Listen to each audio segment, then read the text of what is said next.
오늘 우리가 함께 은혜를 나눌 하나님의 말씀은 요한복음 5장 30절부터 38절까지 기록된 말씀입니다. 우리 말씀의 뜻을 생각하시면서 천천히 함께 한 목소리로 읽겠습니다.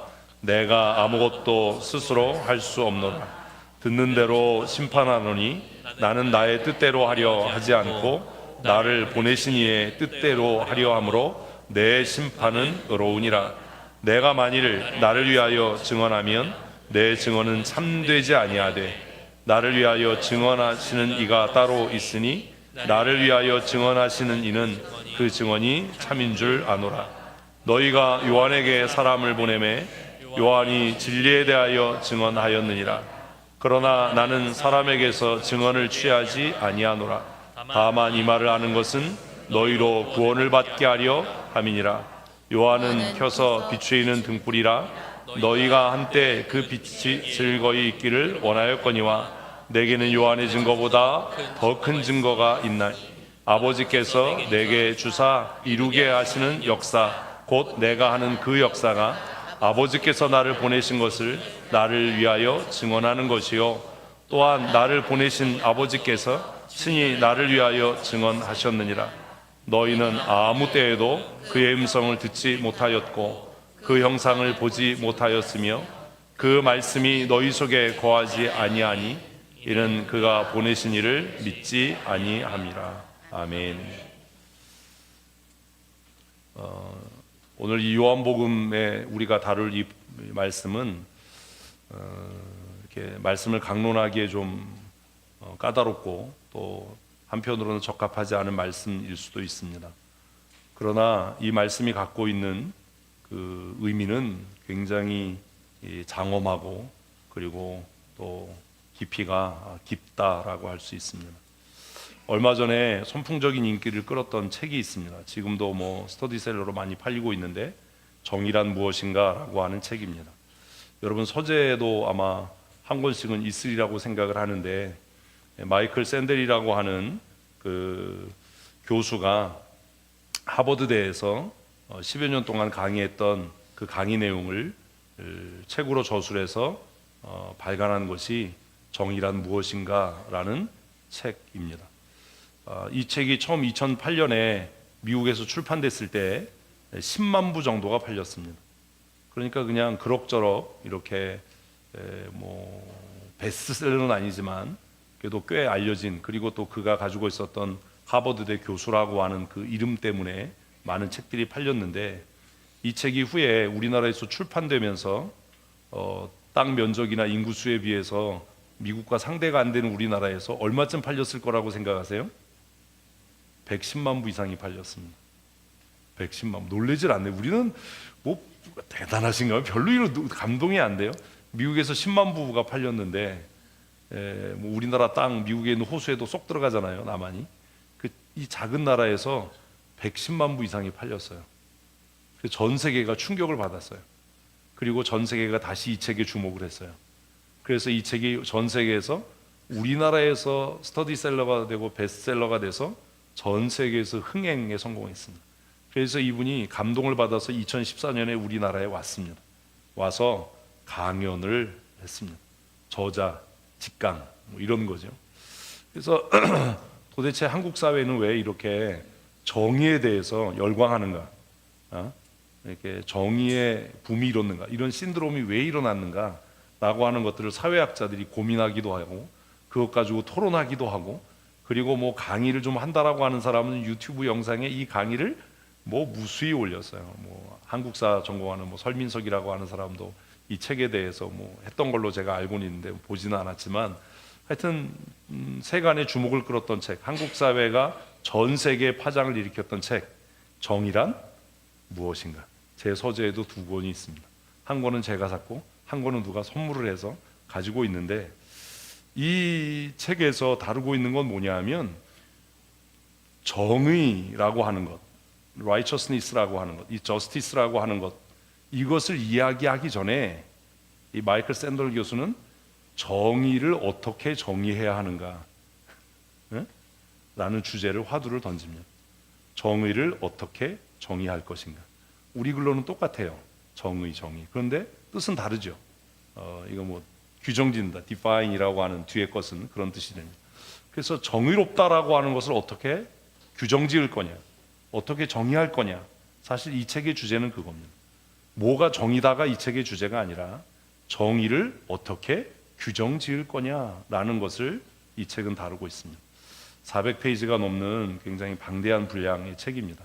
한번 심심하거나 잠이 안 오면 읽으시면 곧바로 성경책 못지않게 곧바로 여러분들을 깊은 수면의 세계로 안내하기에 아주 적합한 책이라고 저는 개인적으로 생각합니다. 이분이 정의롭다라고 하는 것, 저스티스라고 하는 것, 이것을 정의하기 위해서 몇 가지 이론들을 제시를 하는데, 특별히 이 책에서는 세 가지 이론이 제시가 됩니다. 첫 번째는 공리주의라고 하는 겁니다. 공리주의. 고등학교 윤리 시간에 우리 다 배웠던 겁니다. 공리주의. 뭐지요? 최대 다수의 최대 행복. 이거 대답 못하면 학교 다닐 때 공부 안 한 거예요. 고등학교 윤리 시간에 다 배웠던 겁니다. 공리주의 입장에서 정의롭다라고 하는 것, 저스티스라고 하는 것을 어떻게 규정지을 것인가, 공리주의는 어떻게 규정하는가. 그 다음에 두 번째는 뭐겠어요? 자유주의 입장에서는 정의롭다라고 하는 것을 어떻게 규정지을 수 있는가. 그리고 세 번째는 공동체주의에서 정의롭다라고 하는 것을 어떻게 규정지을 수 있는가. 이 책의 내용이 사실 이겁니다. 요약하면, 그래서 공리주의자들이 얘기하는 정의롭다, 그리고 자유주의자들이 얘기하는 정의롭다, 그리고 공동체주의자들이 얘기하는 정의롭다, 같을까요? 다를까요? 다르죠. 이 중에 제일 문제되는 게 뭐겠어요? 자유주의예요. 자유주의는 뭐가 정의로워요? 나한테 유익하면 정의로워요. 나에게 유익하면 정의롭고, 나한테 불리하면 이건 불이한 거예요. 그래서 이 자유주의로 정의를 얘기하는 사람은 항상 뭘 얘기를 해요?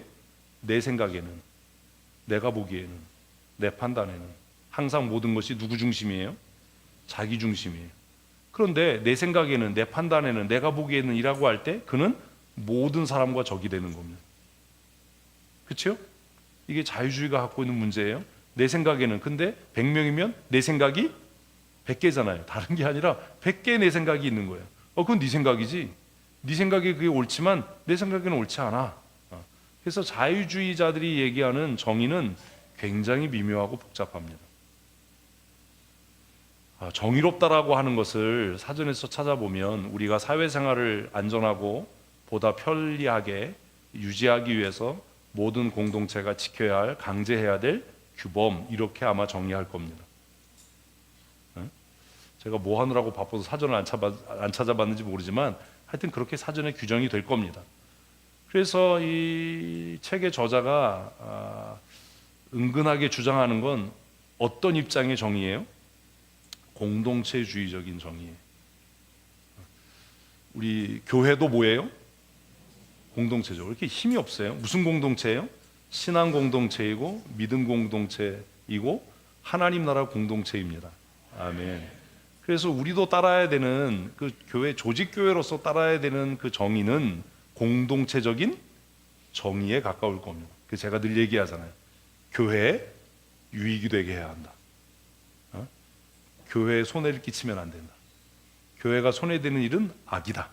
이렇게 얘기하는 것은 개인주의적이거나 자유주의적이거나 공리주의적인 입장에서는 나는 최선을 다했어, 나는 할 만큼 했어, 나는 노력했어, 그러니까 이게 의로운 거야, 내가 뭐가 잘못됐어, 이렇게 주장할 수 있을지 몰라도 그게 공동체주의적으로 공동체에 위험이 됐다든지 해가 됐다든지 하면 그건 뭐예요? 정의롭지 않은 게 되는 겁니다. 우리가 신앙생활하면서 충돌하는 이유가 사실은 이겁니다. 저급하게 충돌하는 이유. 나는 뭐 했어요? 최선을 다했어요. 나는 노력했어요. 나는 수고했어요. 그런데 그 노력과 수고가 공동체의 이익이 된다라고 말할 수는 크게요. 있어요, 없어요? 있을 수도 있지만 없을 수 있잖아요. 나는 노력을 다했고 내가 할 수 있는 수고를 다 했어요. 나는 최선을 다했어요. 그런데 결과를 보니까 그게 공동체의 이익이 되지 않았다면 그건 뭔 거예요? 정의롭지 않은 겁니다. 불의가 되는 겁니다. 이게 공동체주의 입장에서 규정하는 정의로움인 겁니다. 그런데 자유주의 입장에서는 뭐가 정의예요? 내가 할 만큼 다 했어. 내가 최선을 다했어. 내 생각에는 이게 옳다라고 생각했어. 그게 그 사람에겐 뭐예요? 정의예요.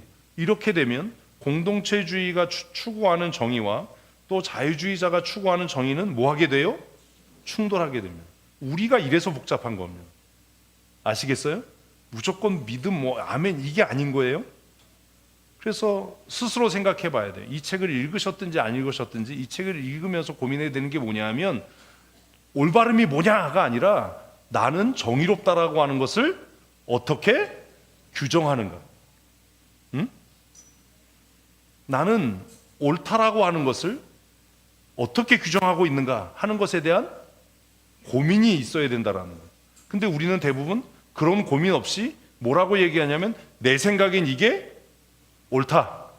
내가 보기엔 이게 옳다. 그리고 나는 내가 옳다라고 생각하는 일 위해 뭐 했다? 최선을 다했다. 내가 할 만큼 했다. 내가 할 만큼 다 했는데 내가 뭘 잘못했다는 거냐? 내가 할 만큼 다 했는데 왜 나보고 그러냐? 이런 이야기를 하거든요. 그래서 이제 충돌이 일어나는 거예요. 이 그림을 한번 보시죠. 이게 이런 그림 보신 분이 계실지도 모르는데 트롤리, 이제 전차를 트롤리라고 하잖아요. 트롤리 갈등, 기차의 갈등이라고 해야 되나 우리는? 지금 이제 기차가 사람이 있는 방향으로 진행하는 겁니다. 근데 여기 사람이 철로를 바꿀 수 있어요. 직진하게 내버려 두면 몇 명이 죽어요? 한 명이 죽어요. 방향을 틀면 몇 명이 죽어요? 5명이 죽어요. 여러분은 어떤 선택을 하실 겁니까? 네? 한 명을 죽일 거예요? 한 명을 죽이는 것이 옳다라고 생각하는 분은 그 판단의 기준이 무엇에 가까운 거예요? 공리주의에 가까운 거예요. 최대 다수의 최대 행복. 그죠? 근데 그 한 명이 내가 제일 아끼는 사람이라고 하면 한 명 쪽으로 가겠습니까? 이름 얘기가 달라지죠? 내 외동 아들이야. 이 5명은 모르는 사람이야. 방 권사님 어떻게 하시겠어요? 5명이죠. 아까부터 달라졌잖아요. 이렇게 되면 그 사람의 정의로움이 바뀐 거예요. 왜 바뀐 거예요? 자신의 이익, 그죠? 자유주의적인 입장이 된 거예요. 그러니까 우리가 나는 공리주의자야, 난 자유주의자야, 절대로 이렇게 말할 수 없다는 겁니다. 응? 이게 참 갈등스럽잖아요. 그래서 이 상황에서 뭘 선택할 거냐? 최대 다수의 최대 행복을 생각하면 한 사람 치워 죽여야 되고, 근데 나중에 보니까 이 한 사람은 노벨 물리학상을 받은 과학자고 이 5명은 무기수야. 그럼 어떻게 하시겠어요? 무조건 5명이에요? 그럼 여러분들은 사람의 생명이 다 평등하고 귀하다라고 생각하지 않는 거잖아요. 그럼 실리주의가 되잖아요. 실리주의적인 입장에서의 공의, 저스티스를 이야기하는 거잖아요. 그리고 굉장히 복잡해지는 겁니다, 이게. 그렇게 간단하지 않아요. 그런데 이제 뭐 어찌됐든 그래도 공동체주의적인 입장에서라도 5명이 다치는 것보다 1명이 죽는 게 낫지. 예? 그래서 1명을 치고 갔어요. 이게 누구의 논리였는지 아세요? 예수님을 십자가에 못 박았던 그 해의 대제사장이었던 가야바의 논리였어요. 한 사람이 죽어 이 민족이 구원 얻는 것이 마땅하다. 성경에서 보신 일 있으십니까? 기억이 나십니까? 그러니까 그 사람은 어떤 공의를 추구한 거예요? 공동체주의적인, 공리주의적인 공의를 추구한 거예요. 근데 우리는 왜 그 사람 나쁘다고 그러죠? 이러면 이제 혼란스럽죠. 그러니까 성경이 그렇게 단순한 게 아니에요. 그러니까 그 당대의 대제사장이었던 가야바와 안나스는 무엇의 안전? 유대 공동체의 안전, 유대 사회의 존속이라고 하는 무슨 주의적인, 공리주의적인, 그죠? 공동체주의적인 공의를 추구한 거예요.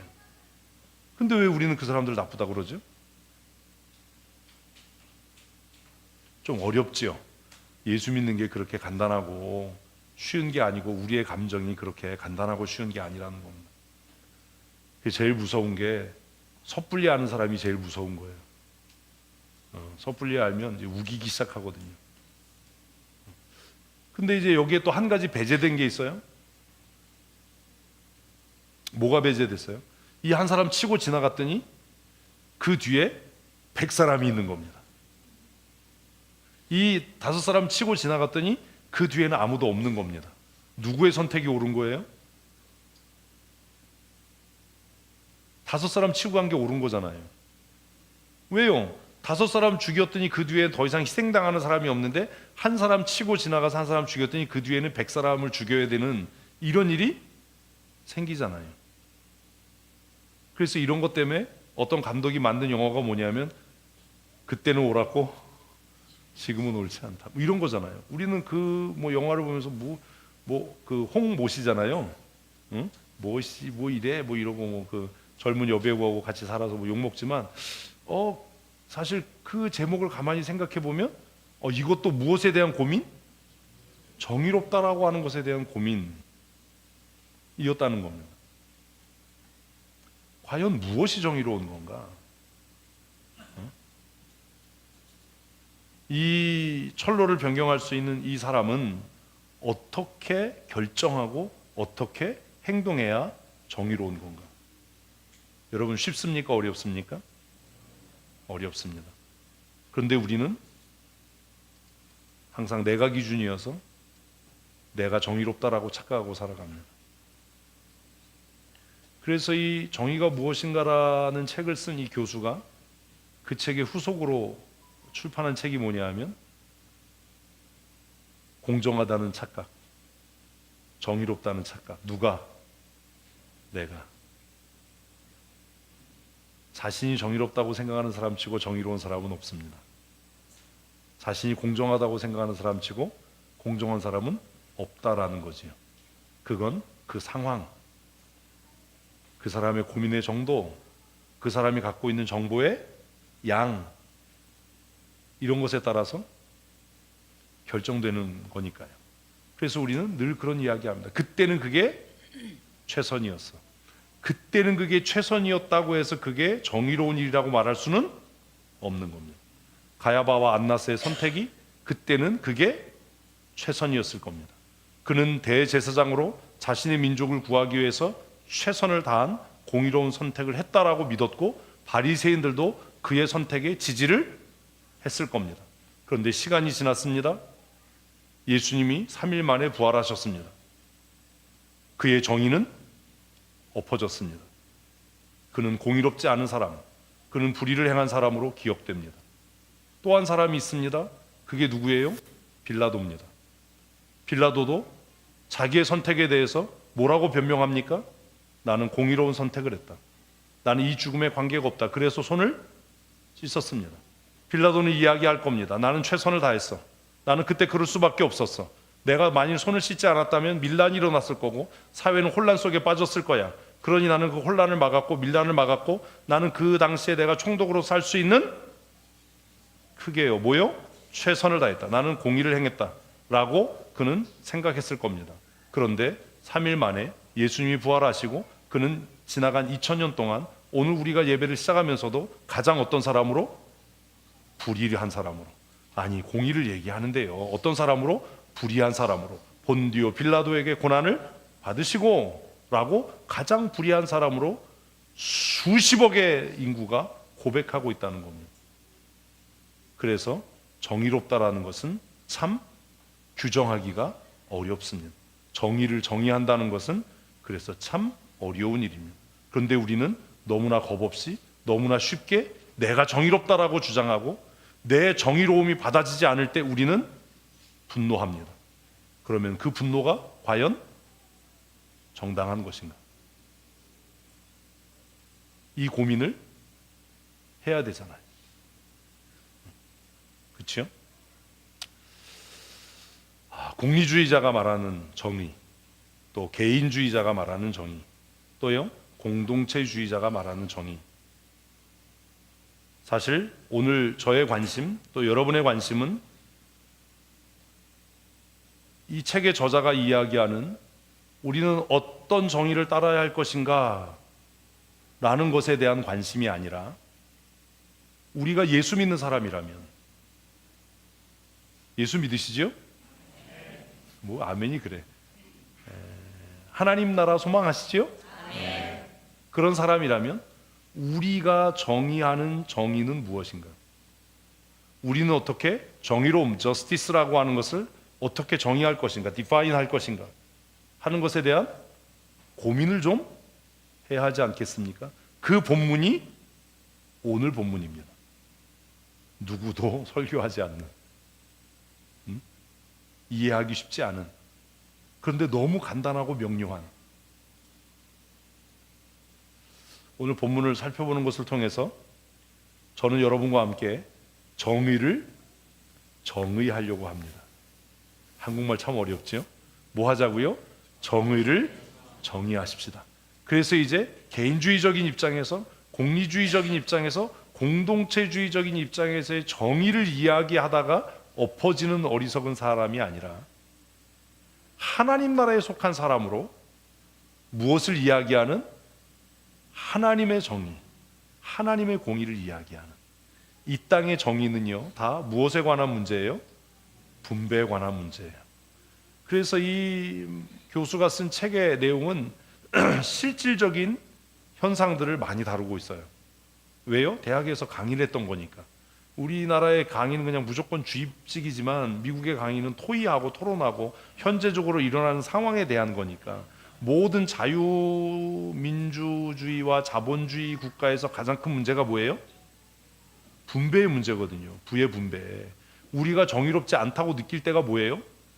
분배가 공정하지 않은 거죠. 내가 뼈 빠지게 되는데 왜 월급 요만큼 받지? 저 인간은 맨날 탱자 노는데 왜 저러지? 그래서 우리가 내일 이제 출근하면 나는 이제 프론트 라인에서, 앞자리에서 말단이니까 막 열심히 일하는데, 뒷자리에서 그 사람은 신문 보고 있고 커피 한 잔 마시고, 그리고 점심시간 되기 전에 한 2시간 전에 나 나갔다 올게 뭐 이러고 문 열어보니까 퍼팅 연습하고 있고, 근데 그분이 나보다 연봉이 한 2배 높고 이러면 우리는 어떻게 생각돼요?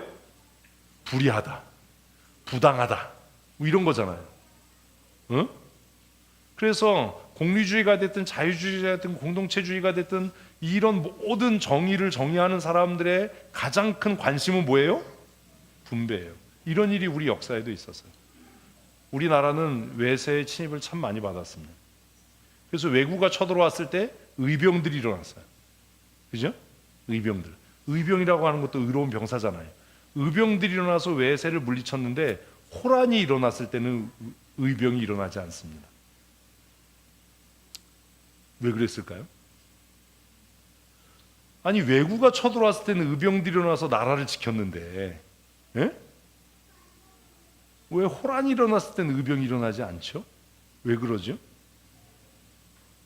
왜냐하면 외란이 일어나서 의병들이 일어나고 난 다음에, 그게 정리된 다음에, 누구라고 얘기하면 그 임금님이 죽어서도 귀가 가려울 테니까, 그 임금님이 칙서를 내렸어요. 왕의 명령을 내렸는데, 그래서 이제 공신들을 책봉했어요. 그런데 공신들을 책봉했는데, 이 공신들을 책봉하는 과정에서 정말 목숨 걸고 싸웠던 의병장들, 민초들, 이런 사람들에게 공이 돌아간 게 아니라 자기와 함께 도망갔던 사람들, 자기와 함께 피난 갔던 사람들, 내시들, 이런 사람들에게 관직을 내렸어요. 그리고 또 스스로 얘기하기를 자기가 도망간 게 창피하니까, 야, 이 나라를 외란에서 구할 수 있었던 건 의병들 때문이 아니라 내가 도망가서 원군을 데려왔기 때문이야, 이래 버렸어요. 그러니까 민초들의 마음에, 백성들의 마음에 무슨 마음이 들었어요? 이 나라, 이 왕조는 뭐 하지 않다? 아이, 크게 뭐 하지 않다? 정의롭지 않다. 사실 이게 그 왕조가 망하게 되는, 정의롭지 않다, 그런 생각이 든 거예요. 지금 우리나라도 이런 갈등을 겪고 있는 겁니다. 누가 그런 걸 썼더라고요. 지 부모 죽으면 뭐 3일 만에 장사 끝내는데, 놀러 가다가 죽었는데 이거를 몇 년째 난리를 치냐. 지 부모가 죽어도 3일장 하고 끝나는데, 파티 가서 죽었는데 왜 이거를 국가가, 누가 그런 글을 썼더라고요. 야, 이분 대단히 용감하다. 되게 웃었어요, 제가 그걸 보고. 왜 그런 거예요? 그분들이 길거리 나서 외치는 게 뭐예요? 이 사회가 정의롭지 않다. 무슨 주의예요? 자유주의죠. 내게 유익이 안 되니까. 내게 유익이 안 되니까. 다 분배에 대한 문제거든요. 더 쉽게 얘기하면 돈에 대한 문제입니다. 그런데 성경은 이 정의로움에 대해서 도대체 뭐라고 이야기하는가? 하나님 나라를 소망하는 사람, 예수 그리스도를 사랑하는 사람, 하나님의 백성인 우리는 정의를 어떻게 정의할 것인가? 그래서 무언가 정의롭다, 정의롭지 않다라고 할 때 가장 중요한 게 뭐예요? 기준이 뭐냐예요. 공리주의는 기준이 뭐예요? 최대 다수의 최대 행복이 기준이에요. 5명 있고 1명 있어? 그럼 뭐 생각할 것도 없이 뭐 1명 그냥 뭐 희생해야지. 그래서 5명이 행복해야지. 개인주의는요, 나만 아니면 돼. 나만 아니면 돼. 그죠? 근데 그 개인주의의 욕망을 떨치고 내가 죽어서 모두를 구할 거야, 이런 사람을 우리는 뭐라고 그래요? 의인, 열사. 그래서 그렇게 얘기하는 거예요. 아, 자유주의적인 그 정의를 뛰어넘어서 공동체의 정의를 위해서 자기 목숨을 희생한 사람, 그래서 열사, 의인, 이렇게 얘기하는 거예요. 의병, 의롭다라는 거죠. 자기의 유익을 추구하지 않았습니까? 이해되세요? 이 정의란 무엇인가 굉장히 어려운 거예요. 근데 우리는 너무 쉽게 정의에 대해서 얘기해 버리거든요. 아, 나는 이게 옳은 것 같아. 나는 이게 옳다고 생각해. 그 기준이 뭐냐라는 거예요. 공동체주의는 기준이 뭐예요? 공동체의 유익이 되는가? 이 공동체주의적인 정의를 가지고 실행되고 있는 게 뭡니까? 우리 이런 생각 안 하고 살잖아요. 그 대표적인 게 국가보안법입니다. 국가보안법.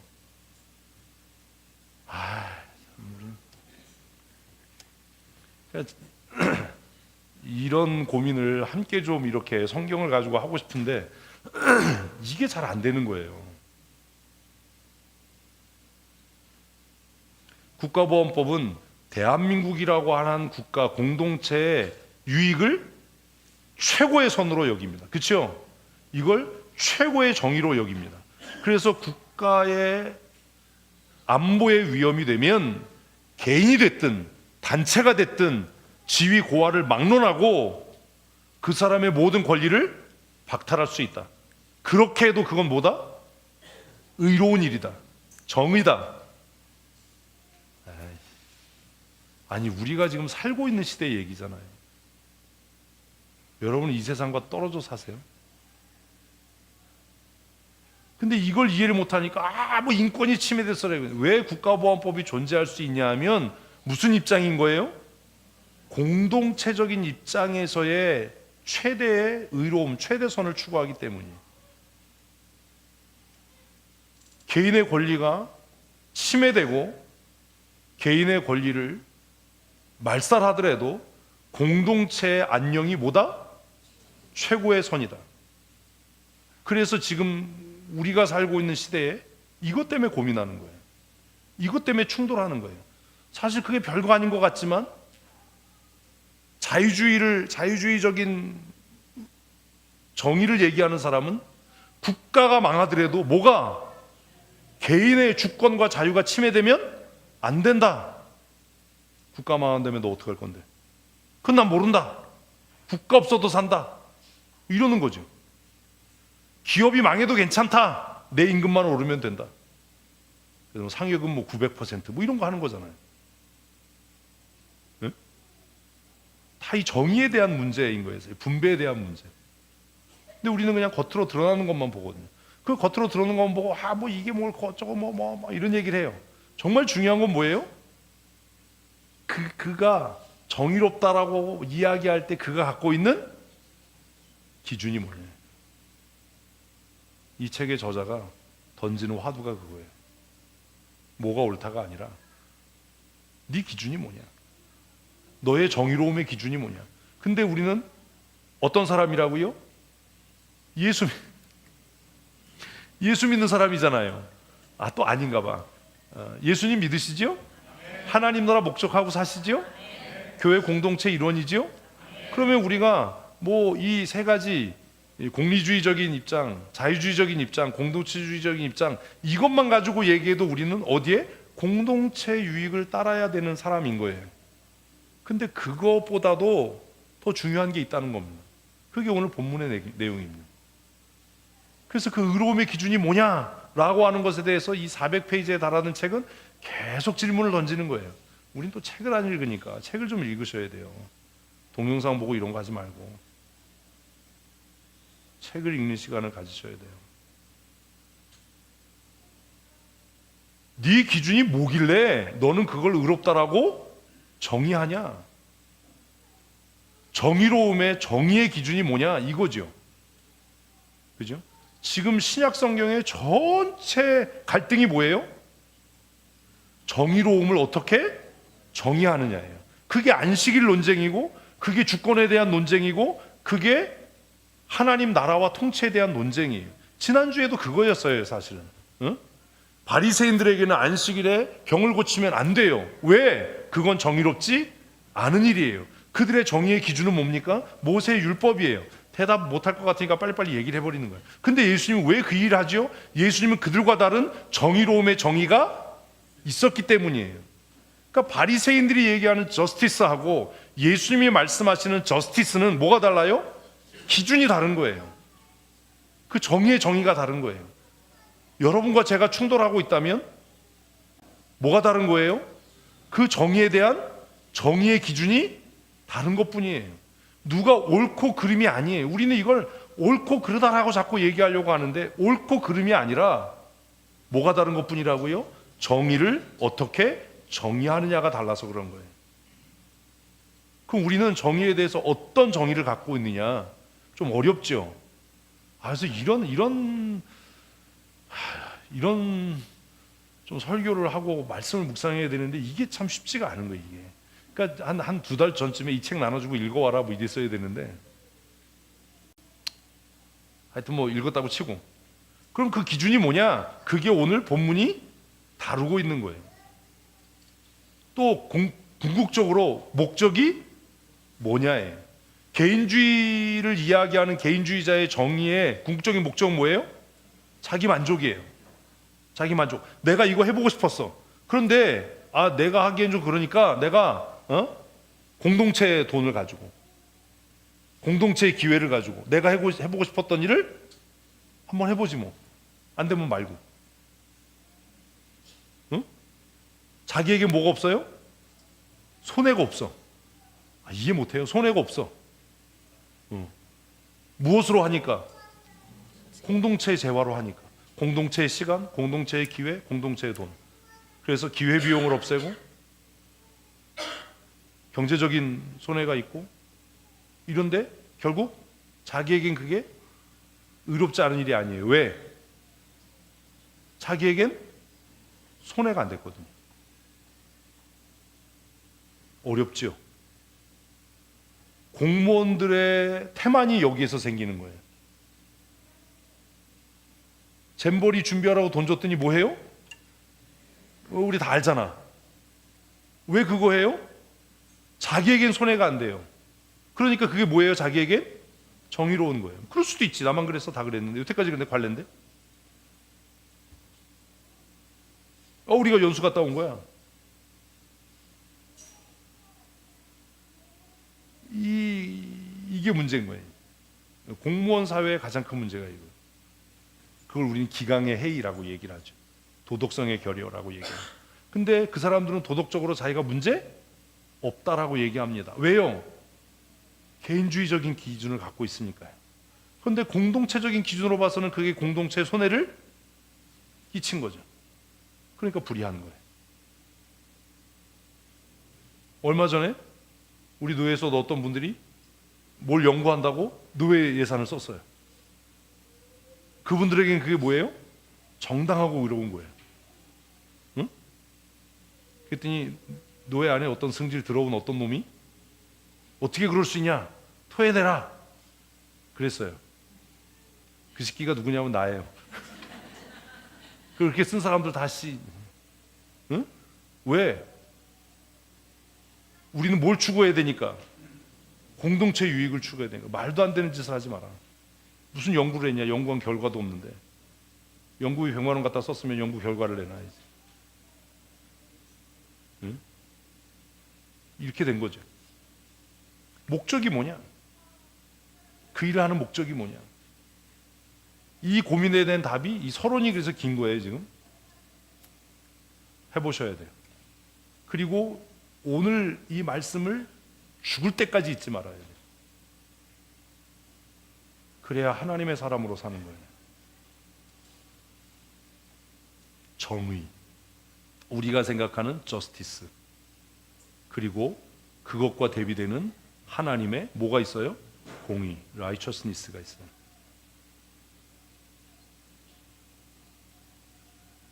이 차이를 이해하셔야 돼요. 우리는 인간적인 정의로움, 사회적인 정의로움, 도덕적인 정의로움, 국가적인 정의로움을 이야기하는 사람들이 아니에요. 우리는 뭘 이야기해야 돼요? 하나님의 공의. 하나님의 공의. 이게 근본적으로 다른 거예요. 네?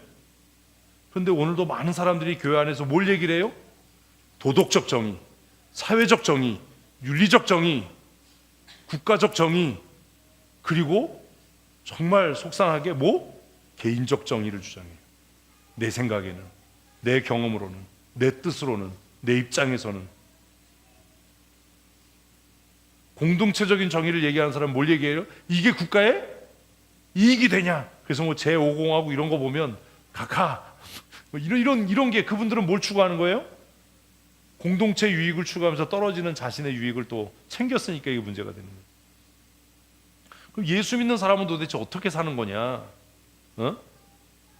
그래서 오늘 어떤 삶? 의로운 삶과 의로운 심판. 제목이 그거예요. 제목도 안 보고 예배에 들어오시는 거예요.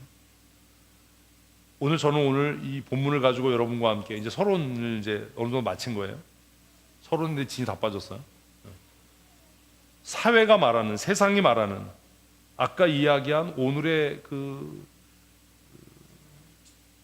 단초가 됐던, 실마리가 됐던 하버드대 교수가 얘기하는 정의란 무엇인가? 라는 그 질문으로 시작해서 공리주의자들이, 개인주의자들이, 공동체주의자들이 추구하는 무엇과 정의와 공동체주의, 공리주의자들이 추구하는 정의는 그래도 일반 사람들이 생각하지 않은 걸 생각하니까 조금 그래도 하이클래스한 거 아닙니까?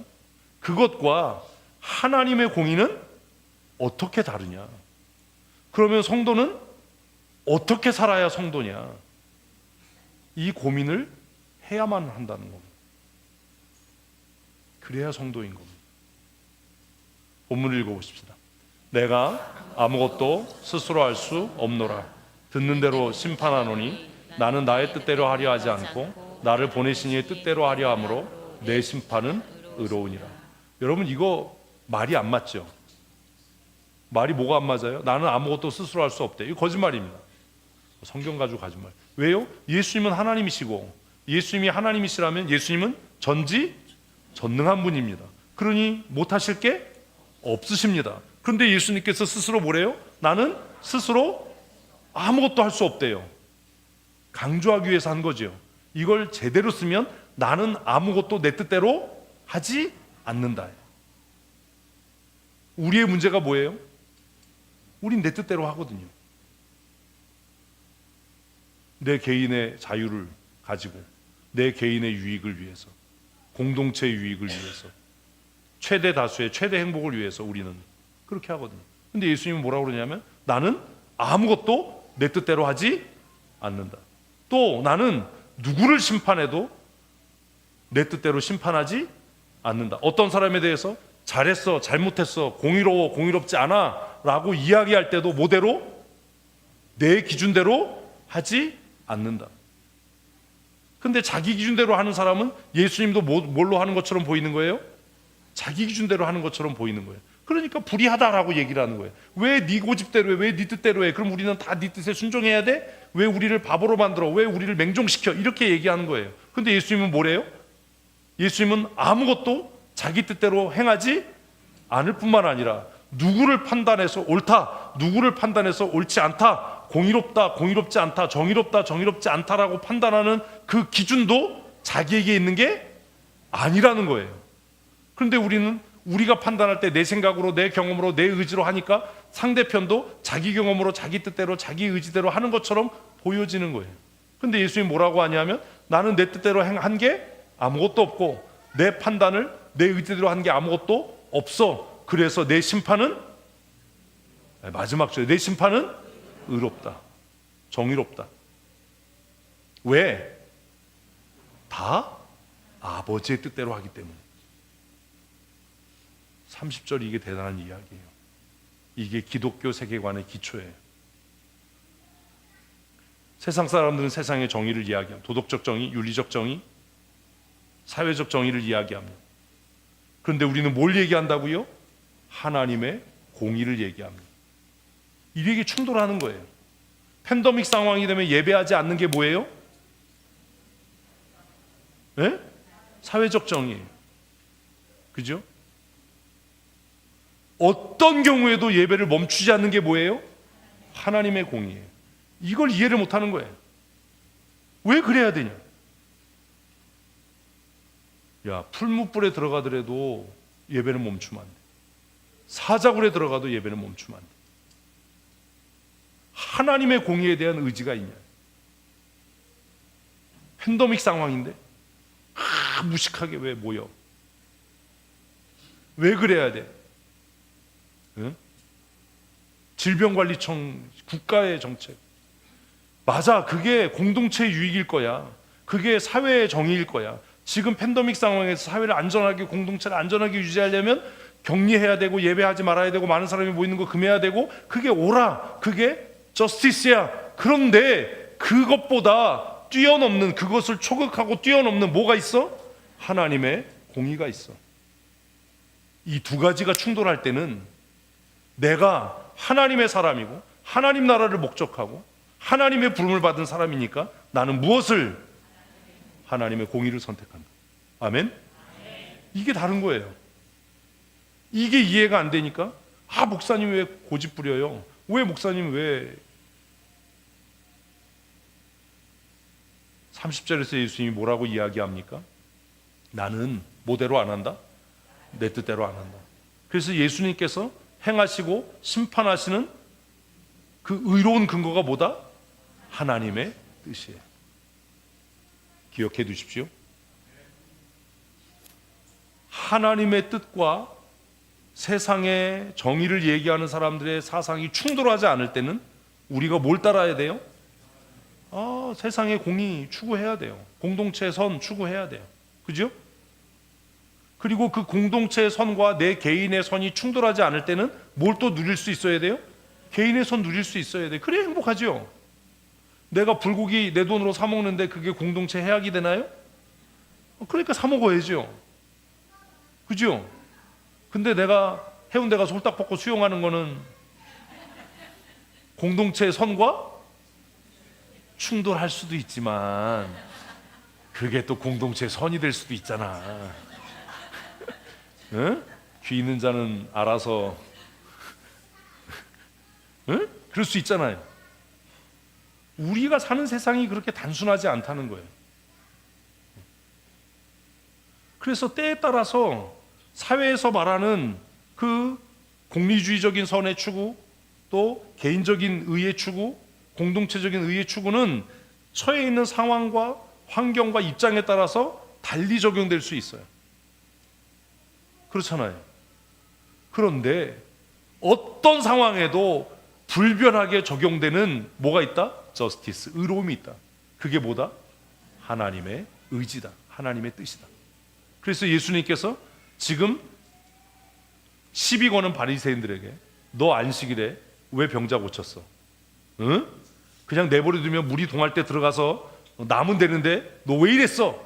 라고 할 때 지난주에 이어서 지난주에 안식일 논쟁부터 시작해가지고 마지막 심판회까지 얘기하고 그리고 나서 이제 30절부터 무엇에 대해서 하나님 나라를 지향하고 살아가는 사람이 어떤 정의를 추구해야 하는가? 굉장히 어려운 문제거든요. 우리는 어떤 정의를 추구하는가? 우리가 정의롭다라고 이야기하는 그 정의의 정의는 뭐냐라는 것에 대해서 예수님은 30절에서 뭐가 정의로운 거다? 하나님의 뜻에 부합한 게 정의로운 거다. 굉장히 어려운 얘기를 합니다. 왜 성경을 읽어야 되는지 아십니까? 왜 제가 여러분에게 큐티하라고 하는지 아십니까?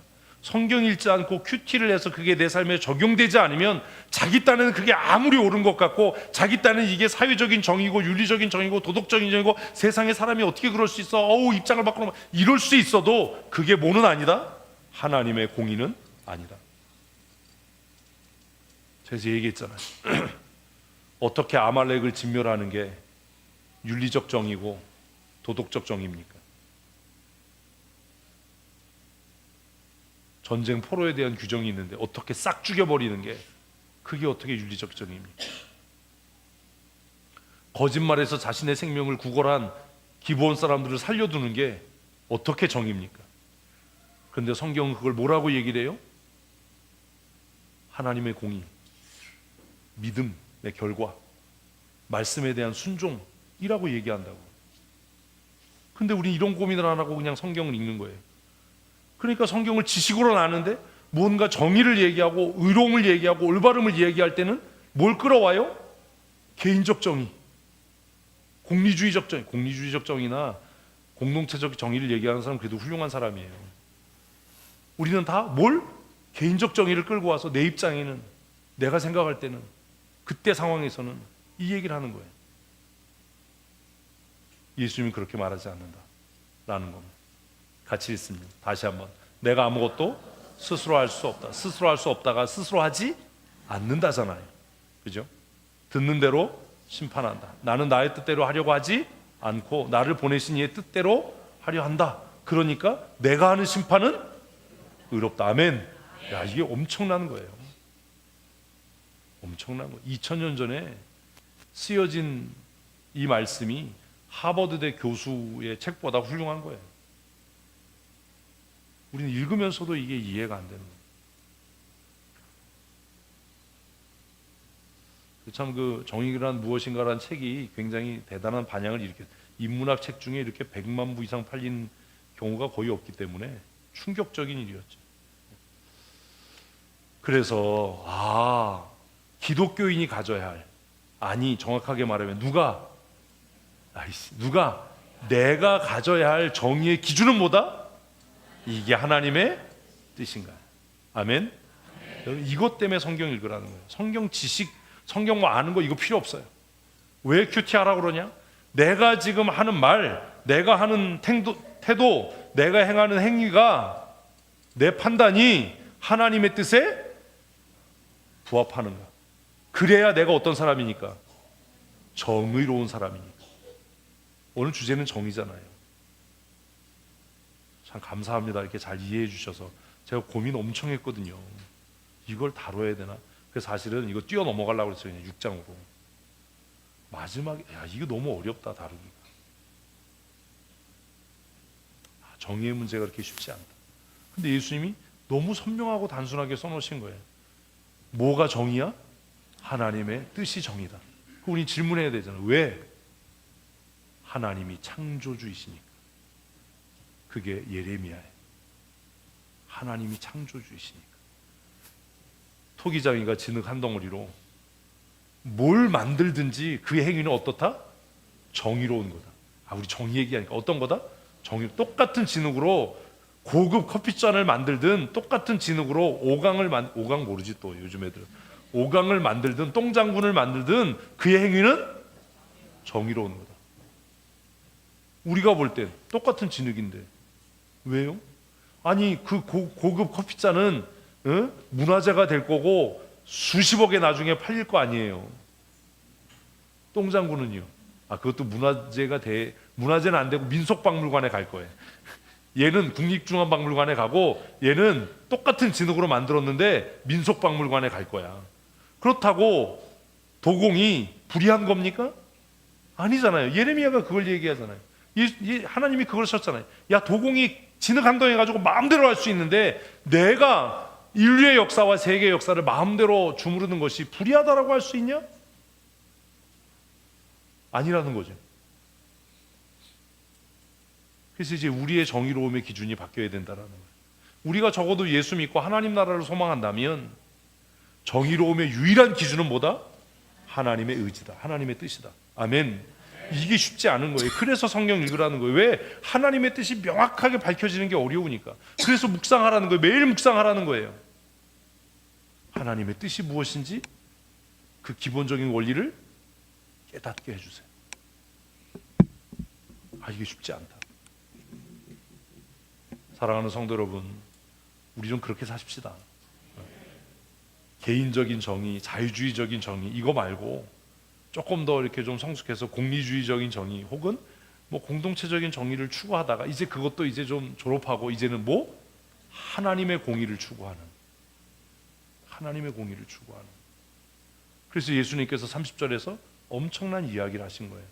바리새인들, 니네들이 볼 때 내가 지금 정의롭지 않지, 율법을 어겼다고 이야기하지, 그런데 내가 하는 이 일이 왜 정의로운지 알아? 이게 왜 옳은 일인지 알아? 하나님 아버지의 뜻이기 때문에.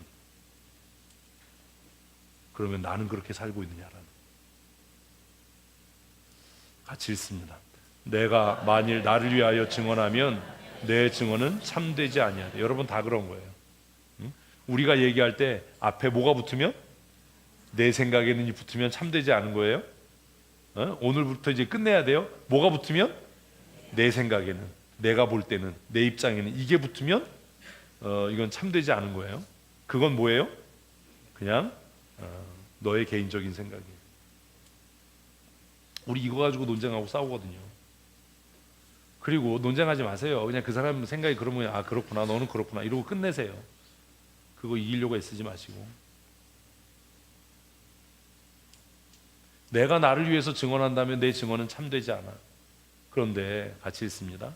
나를 위하여 증언하시는 이가 따로 있으니 나를 위하여 증언하시는 그 증언이 참인 줄 아노라. 그러니까 내 생각에 이게 옳아가 아니라 내 생각이 옳다라고 증언해주는 그분이 계셔야 되는 거예요. 응? 그분이, 예수님이 그 얘기하는 거예요. 예수님이 하나님이신데도 야, 내가 생각하는 게 나는 옳다라고 주장하지 않아. 내가 옳은 이유는 내 생각이, 내 말이, 내 행동이 옳다라고 증언하시는 그분이 계시기 때문이에요. 같이 읽습니다. 너희가 요한에게 사람을 보내매 요한이 진리에 대하여 증언했다. 그러니까 1차적으로는 요한의 증언을 통해 내가 하는 것이 의롭다, 정의롭다라는 증거다, 이 얘기를 한 거예요. 요한은 눈으로 보였으니까. 예수님께서 가르치시는 말씀이 의로운 근거가 뭐라고요? 다른 누군가가 증언해 주니까요. 하다못해 우리가 어떤, 내가 주장하는 게 정의롭다라고 하려면 유명한 석학이 이렇게 얘기했다, 이런 거 해야 되는 거예요. 유튜브 안 써줘요. 그냥 카더라가 많아서 어떤 고전에 이렇게 얘기했다. 그리고 궁극적으로는 뭐가? 성경이. 뭐가? 성경이 이렇게 얘기해. 성경이 이렇게 얘기해. 이게 돼야 되는 거예요. 그래서 예수님께서 내가 나에 대해서 증언했다면, 내가 나의 가르침이 옳다라고 증언했다면, 내 행위가 정의롭다라고 증언했다면 내 말이 정의롭지 않은 거야. 그런데 내 말, 내 행위를 누가? 하나님 아버지께서 옳다라고 증언하시고, 또 눈에 보이기에는 누가?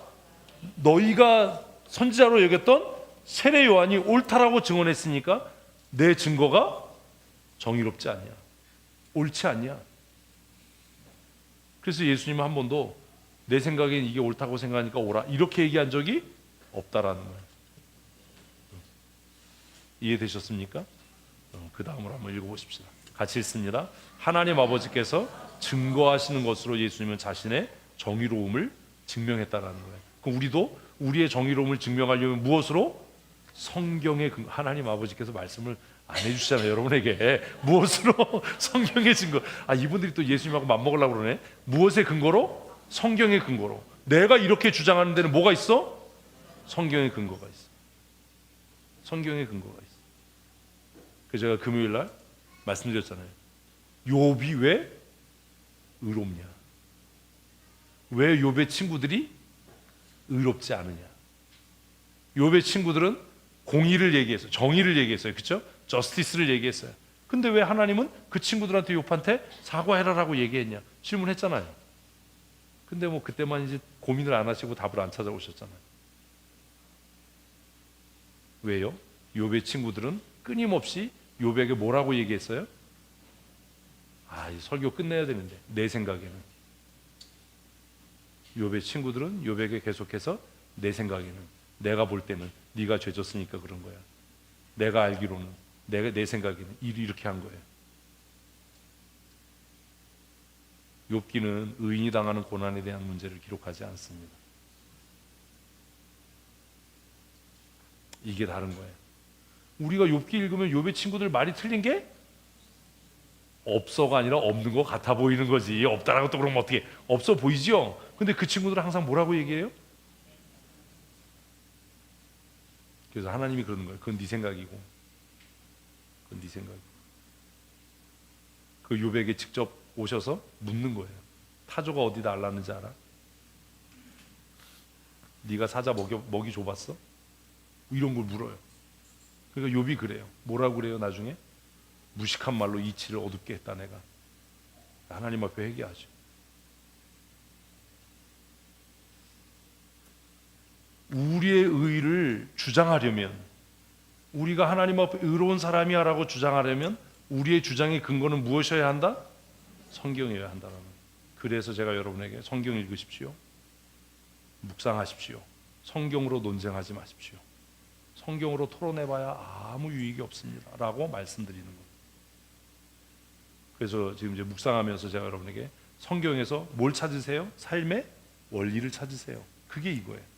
내가 그렇게 행동하고 그렇게 말하는 근거를 찾아라. 그래야 하나님 앞에 어떻다?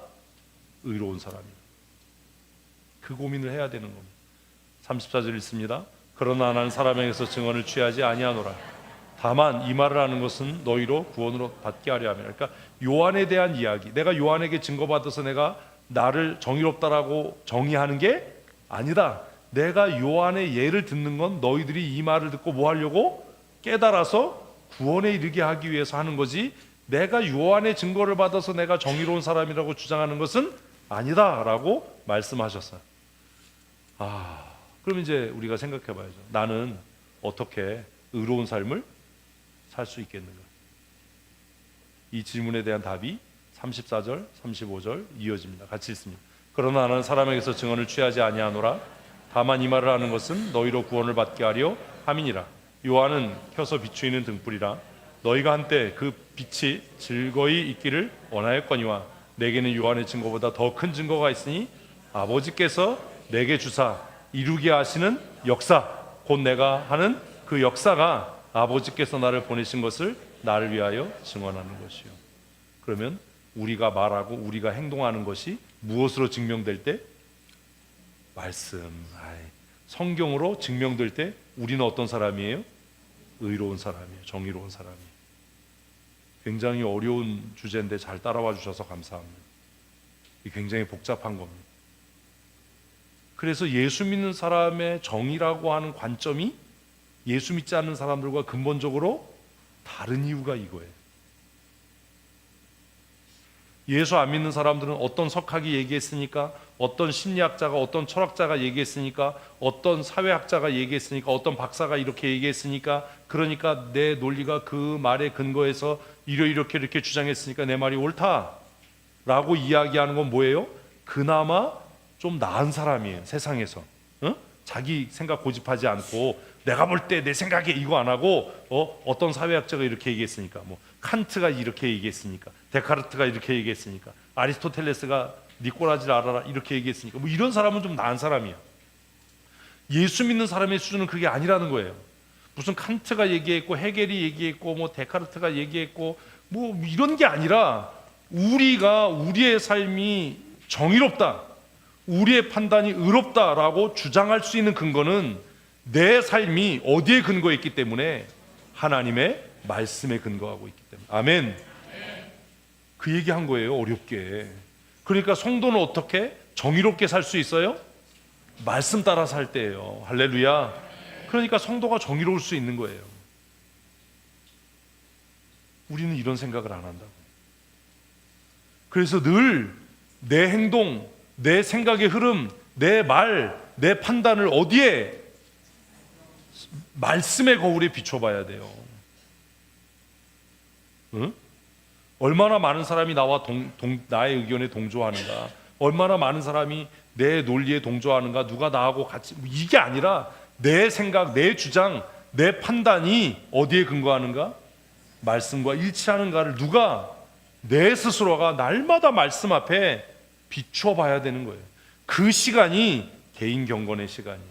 그 시간이 말씀을, 성경을 읽고 큐티하고 기도하는 시간이에요. 여러분께 말씀드리잖아요. 말씀을 읽다가, 성경을 읽다가, 성경을 묵상하다가, 아, 내가 이렇게 못 살았네 깨달아지면 볼펜 놓고 뭐 해라? 기도해라. 하나님, 내가 이렇게 못 살았네요. 내 판단이 잘못됐네요. 내 생각이 잘못됐네요. 우리는 완전할 수 없어요. 누구도 완벽할 수 없어요. 누구도 하나님 앞에 의로울 수 없어요. 그러니 날마다 순간마다 내 삶을 어디 앞에? 말씀 앞에 비추어 검증해야 되는 겁니다. 그래서 매일 성경해야 되는 겁니다. 성소유원에서 받은 거 아무것도 없습니다. 성소유원에서 나오는 교재로 큐티하는 이유는 제목이 그냥 좋기 때문이에요. 뭐? 매일 성경. 그 내용이 좋아서가 아니에요. 그냥 말이 좋아. 뭐? 매일 말씀 앞에 서야 된다. 매일 성경해야 된다. 그거 하나예요. 생명의 삶도 제가 보고 뭐 여러 가지 봤는데, 생명의 삶, 아, 이것도 좋지. 근데 좀 약해. 뭐보다? 매일 성경보다. 매일 성경이다. 매일 말씀 앞으로 가야 된다. 매일 말씀의 거울 앞에 나를 비춰봐야 된다. 여러분, 오늘 집에서 나올 때 거울 안 보신 분 계세요? 없잖아요. 왜 봐요? 내 부끄러움과 수치를 가리고 감추고 수정하고 바로잡기 위해서.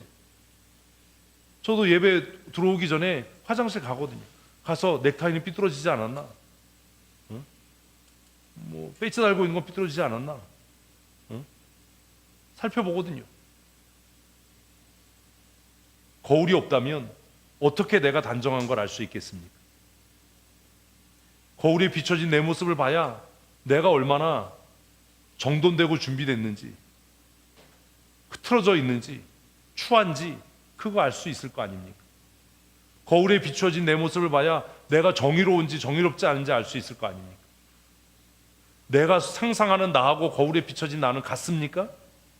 다르잖아요. 내 얼굴이 안 보인다는 게 얼마나 은혜예요.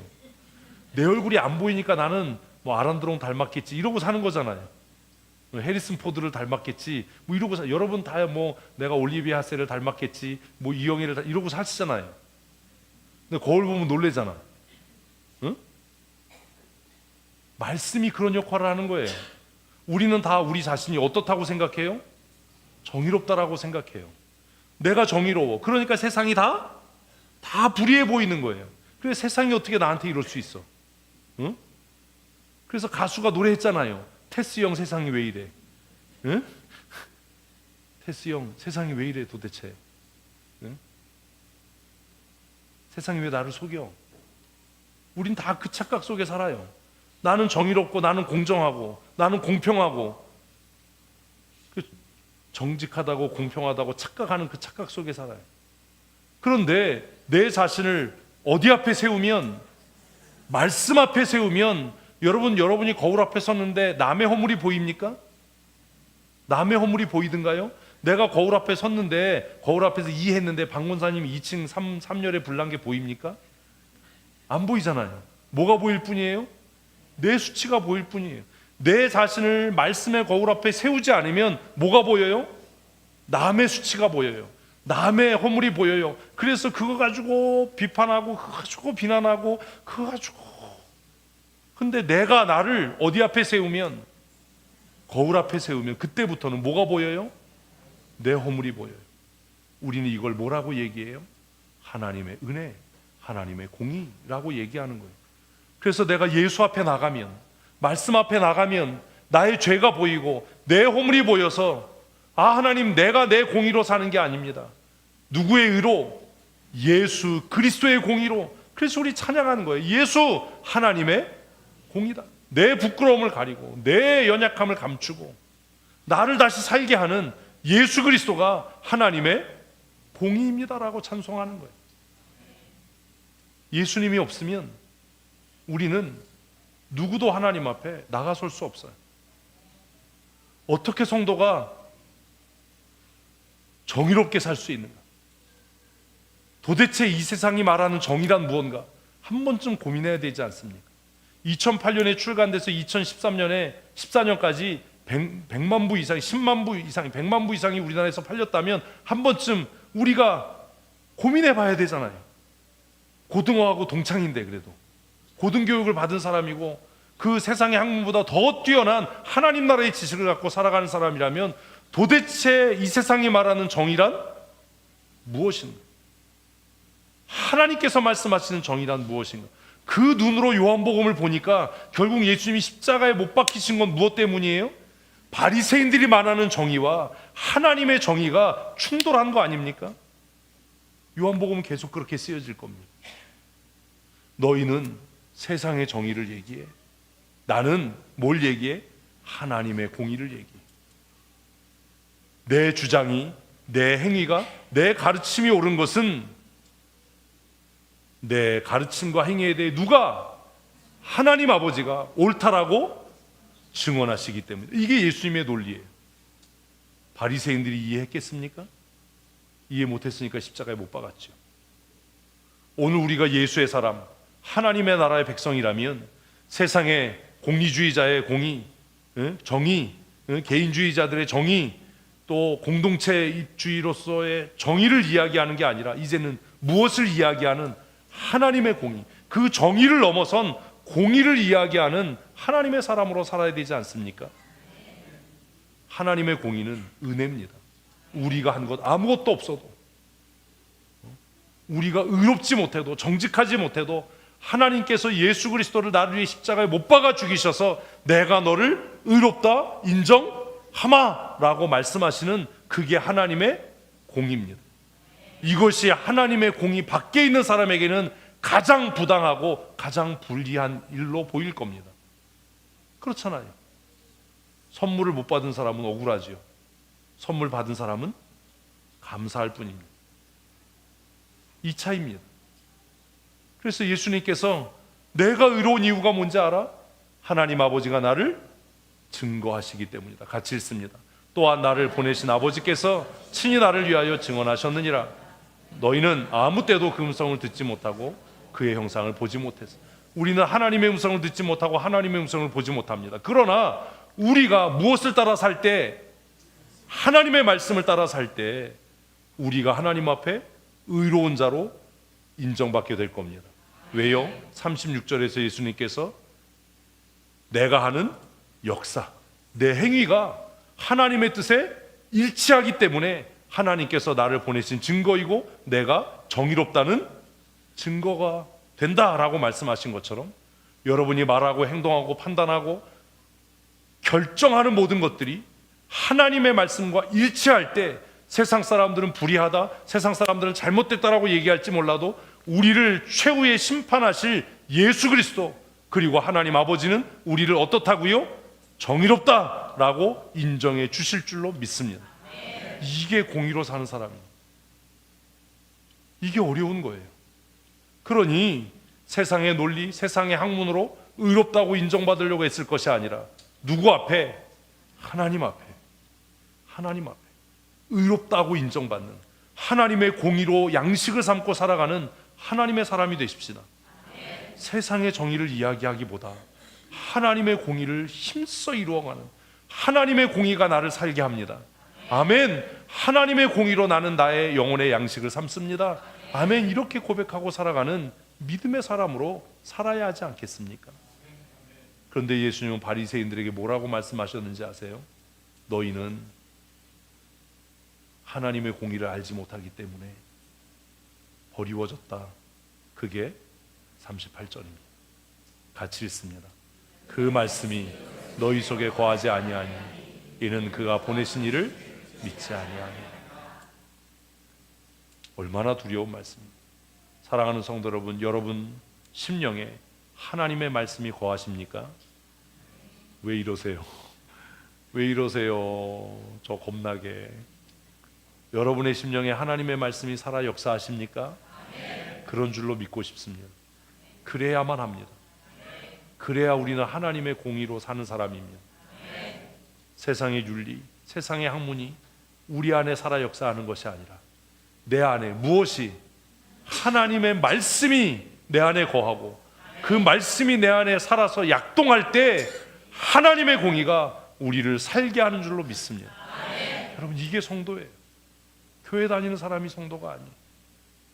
하나님의 공의로 양식을 삼으십시오. 하나님의 뜻을 행하는 것을 기쁨으로 삼으십시오. 그래야 삽니다. 그래서 오늘 요한복음 4장 5장의 이 마지막 부분은 정말 어렵지만 우리가 정말로 깊이 생각하고 잊지 말아야 할 말씀입니다. 무엇으로 사는가? 성도는 어떻게 정의롭게 살 수 있는가? 이걸 예전에 우리 믿음의 어른들은 그렇게 찬송하지 않았습니까?